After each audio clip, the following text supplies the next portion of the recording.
This is KGW News at 5. And welcome back to a special edition of KGW News. Today, we're going to be talking a lot about the coronavirus pandemic. This is new, really, for all of us. We all have a lot of questions about the latest developments, and we want to prepare you, not scare you. This is a developing situation. A lot of things are changing very quickly, and we're going to do our very best to focus on the facts, not fear. So we have our entire KGW team working to answer your questions about all of this, and we begin with the latest information here in the Northwest. So the Oregon Health Authority announced 3 more people have tested positive for COVID-19. One of them is a man in Clackamas County who had close contact with someone who had already tested positive. The other 2 are women in Washington County who had no known close contact with people who have tested positive. Those 2 cases are considered community spread. Now, there are 24 cases in Oregon spread across 11 counties. No deaths have been reported. In Washington, there are now 366 confirmed cases. Governor Jay Inslee ordered schools in King, Pierce, and Snohomish counties to close for 6 weeks. And in the last hour, Clark County officials have recommended that events with more than 250 people be canceled. And as those numbers grow, health leaders say the number of infected people actually becomes less important. So they say they want us to think less about getting tested and more about how we can protect one another. We do know a lot of you have questions, though, about the tests, so we had Pat Doris look into it. Well, first off, I can tell you that anyone can get a COVID-19 test if you can convince your doctor to approve it. You should not go to Quest or other lab places to get that done. Your doctor can take a sample in her or his office. The Oregon State Lab will run tests for free, but will only run those for the very sickest patients. If you just want to get tested because you feel crappy and you want to know if you have the virus, your doctor will have to send the test to a private lab. You may have to pay a deductible for that, or a copay, or both. But then again, maybe not, because there's a lot of pressure on insurance companies to suck up the charge and pay it themselves. The test was developed by the CDC as the virus came to America, and it took a bit to get it right. Our local health doctor, Richard Lehman, explained what happens. So this is called a polymerase chain reaction test. And we're looking for evidence of the genetic material, in this case RNA, or ribonucleic acid. And this test allows us to see whether that particular genetic material, very specific to the particular virus, is there or not. The doc said it's like a fingerprint, but better than a fingerprint. And getting a sample at the doctor's office is not particularly difficult. Not really. It's not the most pleasant thing in the world, because you gotta take a swab and it goes up the nose, and I don't think that's comfortable for anybody. But it's not a difficult thing to do. It does not sound all that comfortable. This, by the way, is a really interesting dynamic going on out there. Maybe you're feeling it at home. The health experts are saying, don't bother with getting a test unless you're really sick. You should just assume that you're infected. But on the public side, I'm hearing a lot of you saying, baloney. I want to know whether I have the virus so I know how careful I have to be around vulnerable people. Ashley? So, Pat, that kind of caught me when we said at the beginning that they're focused, less on people getting tests. Why is that exactly? Well, in the world of epidemiology, there's different stages that they deal with these monsters with. The first one is to contain it. So that's when we see them doing a lot of the detective work. Who did you touch? Where did you go? That sort of thing. But after a while, they're saying there's so much of that it's just everywhere, and so it doesn't matter so much who you're connected with. Now they're moving to the mitigation, which is assume everybody's infected. How do we keep it from getting worse? Sure. That's where we're at now. All right. Makes sense, Pat. Thank you. Well, take a look at this. Providence hospitals are setting up medical tents, preparing to see an influx of patients. This is at Providence St. Vincent. Other Providence hospitals have set up similar tents as well. They haven't had to use them yet, but they want to be prepared if they need to. Big announcements related to the coronavirus have been coming out from state officials, and they are impacting schools. In fact, today, as you heard at the very start of this newscast, Washington Governor Jay Inslee announced he's canceling all public and private schools for 6 weeks in King, Snohomish, and Pierce counties. Back in Oregon, there is currently a petition circulating right now among students and the community in favor of closing schools in the Hillsborough School District. Now, St. Mary's and Jesuit High School in Portland, as well as LaSalle High High School in Milwaukee have already made the call and will be starting online learning on Monday. Central Catholic High starts tomorrow. And really yesterday into today, school districts across the area have been responding to Oregon Governor Kate Brown's ban on large gatherings of 250 people or more. In fact, Portland Public Schools sent out this letter to families and staff. It's very similar to letters that were also sent out in the Beaverton, Salem Kaiser, Eugene, Hillsborough, Tigard Tualatin, and potentially other school districts. It says that classes, at least for right now, will continue and large events are suspended. As for sports, those games will go on, but without any spectators. There will be no non-essential school activities for 30 days, and those important meetings that are supposed to be open to the public will be streamed. Meanwhile, Beaverton Schools made a little bit of a clarification. It extended its restrictions to include visitors at schools. Only essential personnel will be allowed.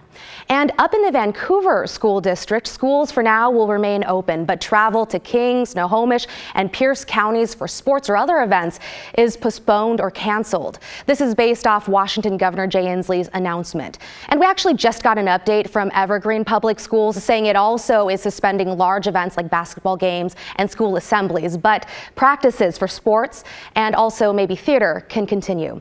And as you can imagine, we've been hearing so many things from parents. Parents are asking a lot of questions at this point, and it's clear why. They're asking why their child's school isn't closing altogether. What about elderly school staff? And what is the possibility of teaching remotely? And you know what? Parents have so much to think about because there are just so many unknowns. I'm keeping up to date on the news, both nationally, state and locally.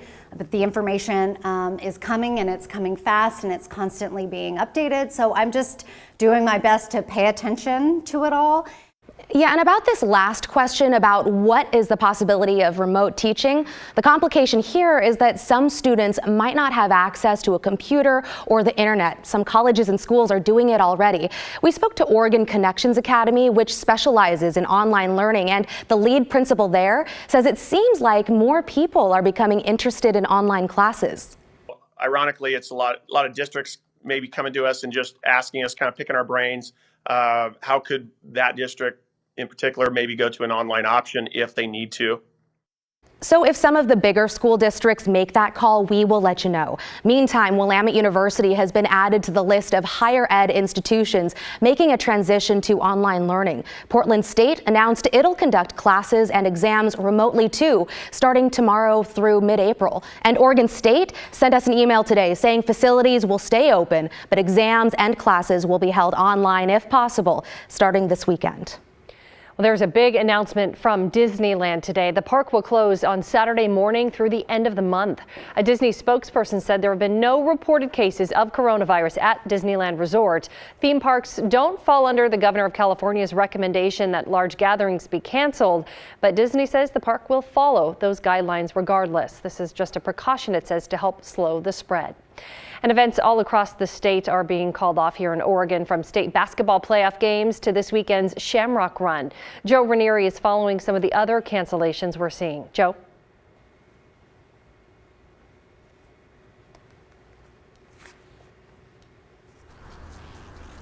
When Governor Brown made her announcement yesterday about canceling events with crowds of 250 people or more, that meant a lot of events that were already scheduled months in advance are going to be canceled over the next couple of weeks, and that includes the big one that was scheduled for this weekend. That was the Shamrock Run. Sunday was going to mark the 42nd anniversary of this big race that brings thousands of people into downtown Portland. Well, unfortunately, it's not going to be taking place this year. I talked with Dan Cruz, who's been organizing the race. He told me as of yesterday, they were actually planning on going along with the event, a race that again has about 20,000 people registered for, but it wasn't until late last night that he realized the race wasn't going to be taking place. You know, this was a situation that has obviously impacted everybody from all walks of life, especially over the past 24 hours. It's something that we're grateful to be a part of the Portland running community. You know, runners are a resilient group, right? They're used to adversity. Anticipated Frozen the Musical that kicked off earlier this month at Keller Auditorium was canceled earlier this afternoon too.